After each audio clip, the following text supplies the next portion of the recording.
En octubre de 1979, Juan Bosch viajó a la República Popular China en el marco de una visita a 4 países asiáticos. También recorrió Corea del Norte, Vietnam del Norte y Camboya. Este viaje, según repetiría Bosch hasta su muerte en 2001, fue emprendido en busca de la verdad. Tras la ocupación norteamericana de la República Dominicana en 1925, Bosch perdió la fe en la democracia representativa que pregonaba Occidente y dirigió su mirada hacia el mundo comunista para comprender el orden mundial. Dicho periplo ideológico queda plasmado en un ensayo titulado Viaje a los Antípodas, publicado al año siguiente en la revista dominicana Ahora.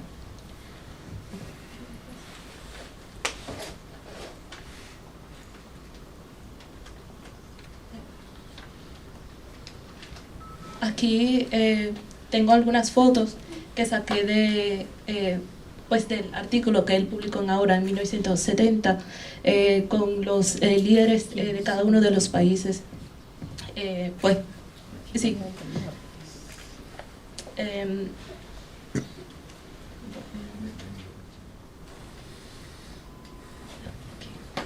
A diferencia de las personas que viajaron al Oriente de forma clandestina en esta década en busca de apoyo político, el viaje de Bosch respondía a una motivación abiertamente intelectual y moralista.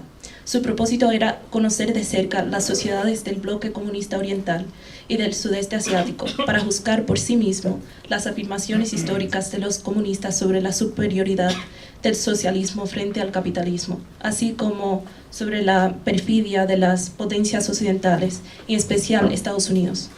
Como el escritor prolífico y humanista que era, Bosch aprovecharía su condición de expresidente dominicano para recorrer el mundo socialista en este caso, y luego compartir sus observaciones y conclusiones con el pueblo dominicano. Cabe destacar que poco antes de viajar a Asia, un año anterior de hecho, Bosch fue a Yugoslavia y Rumanía con el mismo propósito. Que Cuba y la URSS quedaran fuera de los recorridos de Bosch por el mundo comunista puede resultar llamativo, pero no fue por falta de interés de sus respectivos gobiernos. En 1929, el embajador cubano en París invitó a Bosch a visitar la isla. Según el propio Bosch, dada la delicada situación que atravesaban en ese momento, las relaciones entre el gobierno cubano y el pueblo dominicano, relacionada con el trato dado a los revolucionarios dominicanos, solicitó conocer el propósito de la invitación y los temas que los cubanos deseaban tratar. Ante la insistencia de que los asuntos a discutir solo se revelarían una vez que él estuviera en Cuba, Bosch declinó. Los cubanos persistieron en sus invitaciones durante la siguiente década y Bosch las rechazó por distintas razones, hasta que en 1995 finalmente regresó al país caribeño. En cuanto a la URSS, una visita al gigante euroasiático figuraba inicialmente en el itinerario de Bosch. Sin embargo, él retiró su aceptación tras la invasión soviética de Checoslovaquia en 1928.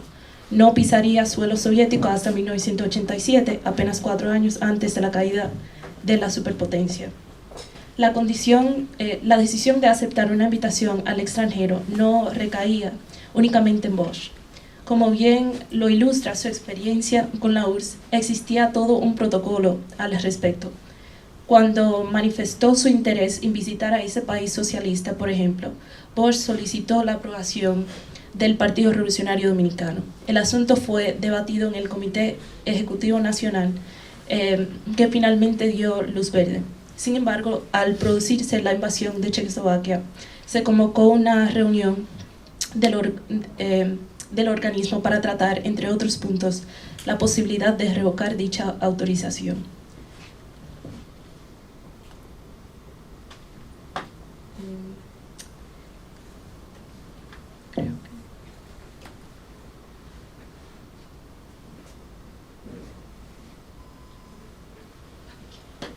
La ausencia de Cuba y la URSS del itinerario de Bosch representó un golpe de suerte para la República Popular China, pues ambas naciones eran sus principales rivales dentro del bloque socialista en la disputa por la influencia en América Latina y en el tercer mundo. Además de los 4 países asiáticos visitados por Bosch en 1939, China era sin duda el más poderoso en términos de población, extensión territorial y peso político. Si los chinos lograban ganarse la admiración de Bosch, podían obtener varios beneficios de su visita. A corto plazo, quizás podría traducirse en el desarrollo de vínculos comerciales con la República Dominicana, algo especialmente atractivo dado que a finales de los años 60 el nivel de intercambio comercial entre China y América Latina era muy bajo.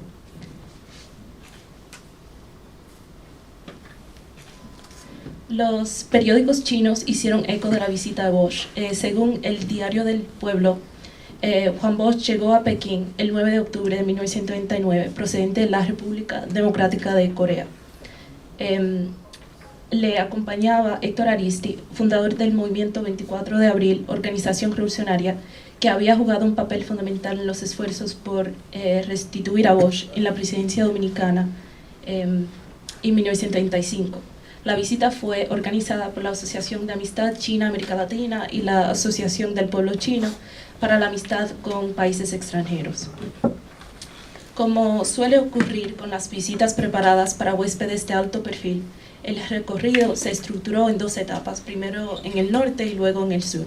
A lo largo de las 2 semanas de Bosch y Aristi, que Bosch y Aristi pasaron en China, fueron atendidos con gran deferencia por sus anfitriones chinos. Les recibieron en el aeropuerto funcionarios de las entidades organizadoras, fueron invitados de honor en un banquete el 13 de octubre, asistieron a un evento deportivo el día 17 y presenciaron una función de la Ópera de Pekín el 22. El punto culminante del viaje fue una conversación de 3 horas entre Bosch y el primer ministro Zhou Enlai. Al día siguiente, la delegación dominicana fue despedida por las autoridades chinas y partió hacia Vietnam. Regresaron brevemente a China para pasar una temporada en Shanghái y Cantón. Bosch abandonó el país por segunda vez en noviembre, saliendo de Shanghái hacia Phnom Penh, la capital de Camboya, antes del 4 de noviembre. Permaneció en Camboya hasta el 9 de noviembre, tras lo cual regresó a Europa, donde residía en el exilio. El relato anterior refleja el alcance con que los chinos divulgaron la visita de Juan Bosch dentro de su país, dentro de China.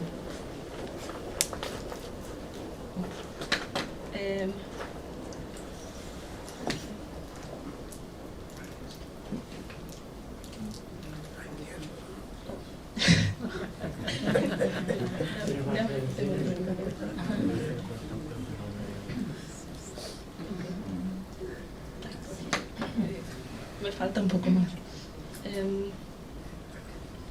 Para 1939, las visitas de extranjeros a la República Popular China habían dado lugar a un rico acervo de relatos de viaje que recogían las impresiones y vivencias de los huéspedes en el país. Uno de ellos es el libro de entonces expresidente mexicano Emilio Portes Gil. El libro se llama China, el fenómeno social, político, económico y cultural más extraordinario de todos los tiempos, publicado en 1931. Aunque su propósito principal era acercar la Revolución China a la sociedad mexicana, circuló también por toda América Latina gracias al renombre de Portes Gil como expresidente. La historiadora chilena Mariamo Strabucci ha descrito la producción de este tipo de relatos por parte de visitantes latinoamericanos como, y esta es una cita, un resultado exitoso de la diplomacia cultural de la República Popular China en la región, pues alimentan los debates sobre China generados en la región desde la experiencia directa. Un relato de viaje de Juan Bosch habría enriquecido notablemente ese corpus latinoamericano sobre China. Más allá de su condición de expresidente dominicano, Bosch era el protagonista central del conflicto que convirtió a la República Dominicana en uno de los escenarios de la Guerra Fría de alto perfil del siglo XX. Su mirada sobre los asuntos nacionales e internacionales era, en ese sentido, muy codiciada. Y más allá de las fronteras dominicanas, Bosch gozaba de reconocimiento mundial por la reputación que había forjado durante décadas como destacado escritor y agudo crítico social, respetado a la vez como estadista e intelectual por su profundo sentido moral. Si sus impresiones sobre la República Popular China resultaban favorables, podrían contribuir a los esfuerzos del Partido Comunista Chino por mejorar la imagen de China en América Latina.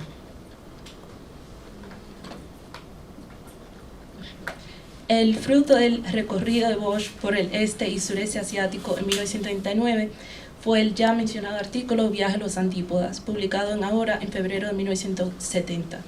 A lo largo de 18 páginas, Bosch relata sus experiencias en Corea del Norte, la República Popular China, Vietnam del Norte y Camboya. Todo indica que los editores de la revista anticiparon que su paso por China sería lo que más captaría la atención de los lectores, pues la imagen elegida para la portada es una fotografía, como ya vieron, de Bosch estrechando la mano a Zhou Enlai. Y esto pese a existir imágenes similares, algunas incluso más cálidas, junto a mandatarios de los otros países visitados. Los escritos de Bosch sobre la República Popular China en Viaje a los Antípodas y sobre las demás sociedades visitadas son sumamente elogiosos. Destaca la calidez con que fue recibido por los jefes de Estado, la laboriosidad de sus pueblos y los notables avances que cada país había logrado pese a la relativa juventud de sus proyectos comunistas. Al evocar su estancia en China, Bosch recuerda con afecto su encuentro con el primer ministro Zhou Enlai en el Palacio del Pueblo. A pesar de gobernar a tantos millones de personas, dice Bosch, Zhou le dedicó 3 horas de conversación. Bosch ofrece una valoración favorable de la vida en la China continental, subrayando la cohesión del pueblo a través de las generaciones y su compromiso voluntario con la revolución. Sostiene que en China la gente trabaja por vocación, no por obligación, y cita como ejemplo el caso de los ancianos que por iniciativa propia visitaban escuelas, fábricas y aldeas para compartir sus vivencias de la época pre-revolucionaria.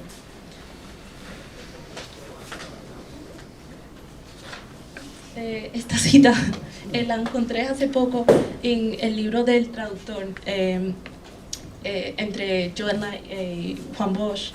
Lo que dice aquí, pues antes de traducirlo, yo quería hacer énfasis en algo, lo cual es que el acto de invitar a Bosch y recibirlo y tratarlo es en sí un acto político por parte de China y forma parte de la política exterior de ese país. El traductor se llama Shen Yun Ah, y él fue el traductor que presenció la reunión entre Bosch y Zhou Enlai. Él nota aquí que a través de Bosch, Zhou Enlai pudo conocer la situación dominicana y que él quiso saber sobre la República Dominicana o conocer más sobre la República Dominicana a través de alguien que experimentó la década de los 60. Debe notar que no fue solamente a través de Bosch que los líderes chinos ampliaron su conocimiento sobre la República Dominicana. También tuvieron contacto con revolucionarios dominicanos y otros latinoamericanos quienes les hablaron sobre China, sobre América Latina. Por ejemplo, en 1960, un líder cubano fue a China y habló con Mao Zedong. En ese caso ellos hablaron de la situación en la República Dominicana bajo la dictadura de Trujillo. Así que no es en el 1939 en que empieza este interés por la situación dominicana. Empieza mucho más temprano.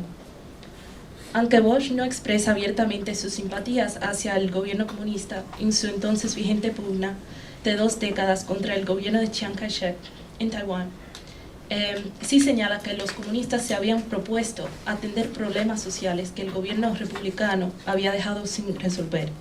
Pone como ejemplo a las mujeres con pies de flor de loto.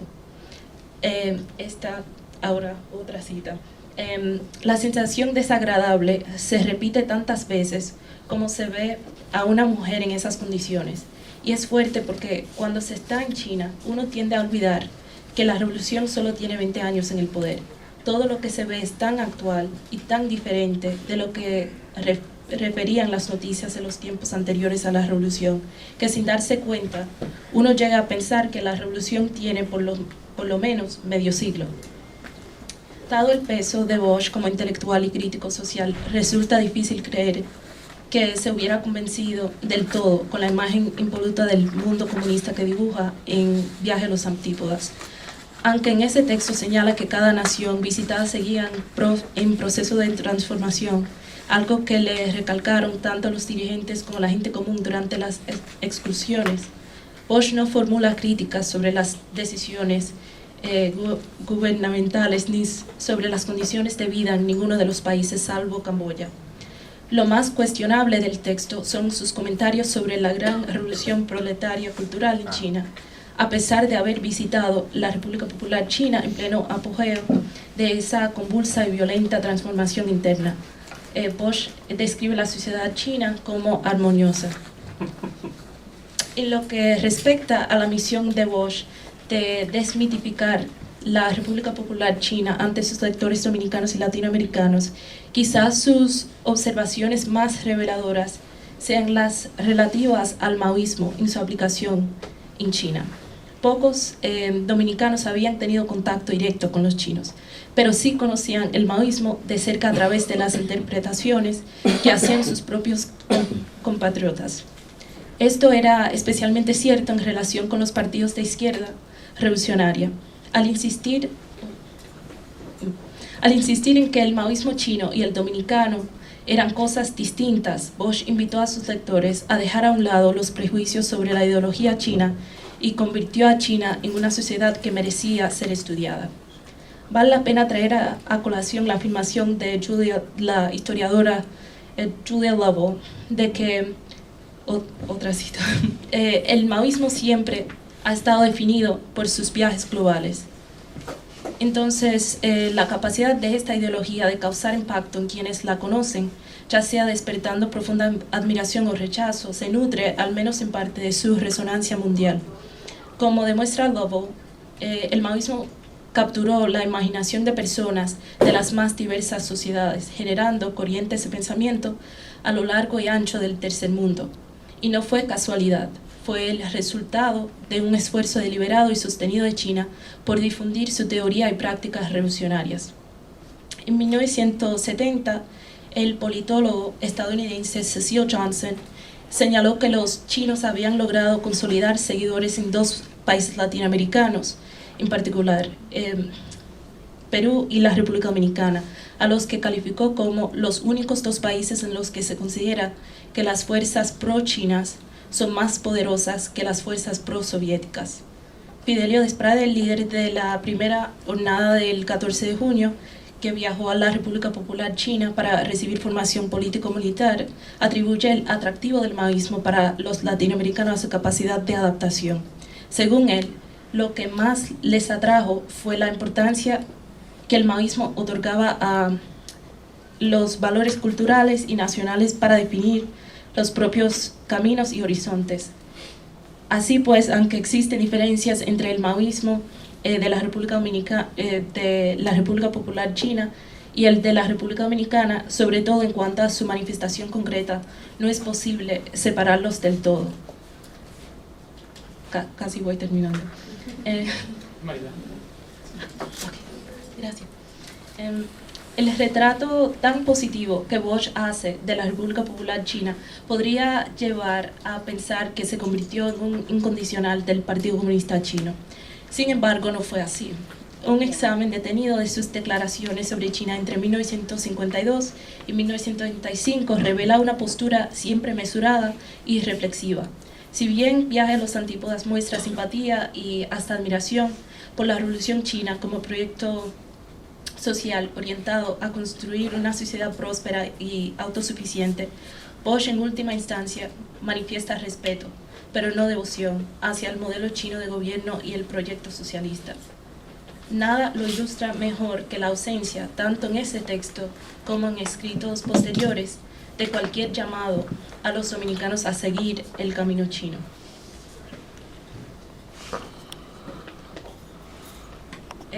Como se señaló anteriormente, El recorrido de Bosch por el mundo comunista asiático en 1939 fue la expresión de un proceso de reorientación ideológica que se había iniciado tras la ocupación estadounidense de la República Dominicana en 1965. Después de una década de reflexión teórica y experiencia directa, en 1995 anunció públicamente su nueva postura política. Al regresar, él dijo,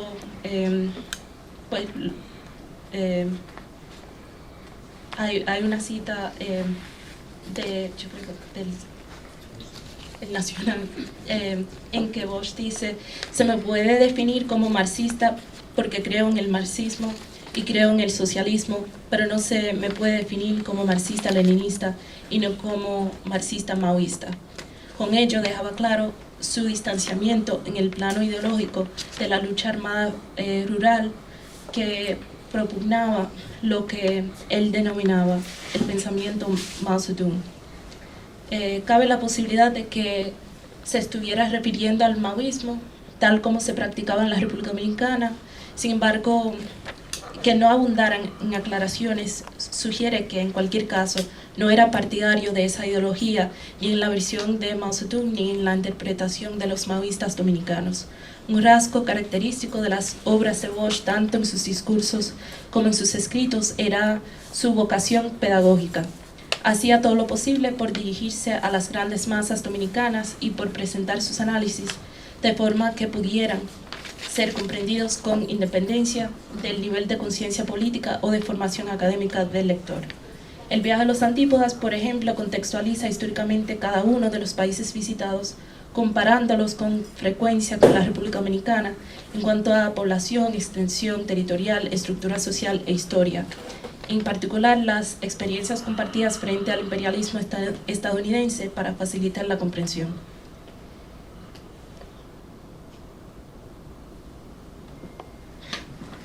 El legado más duradero del viaje de Bosch fue quizás su contribución a desmontar la imagen ominosa de la República Popular China, que décadas de retórica anticomunista, tanto de cosecha propia como de influencia estadounidense, habían arraigado en la República Dominicana y América Latina. Más allá de las fronteras dominicanas, se dice que la visita de Bosch abrió una nueva oleada de viajes latinoamericanos a la República Popular China. Dado el largo historial de simpatías comunistas de Bosch y su giro marxista en los años 70, hay quienes sostienen que de haber regresado a la presidencia dominicana habría reconocido diplomáticamente a la República Popular China. Si bien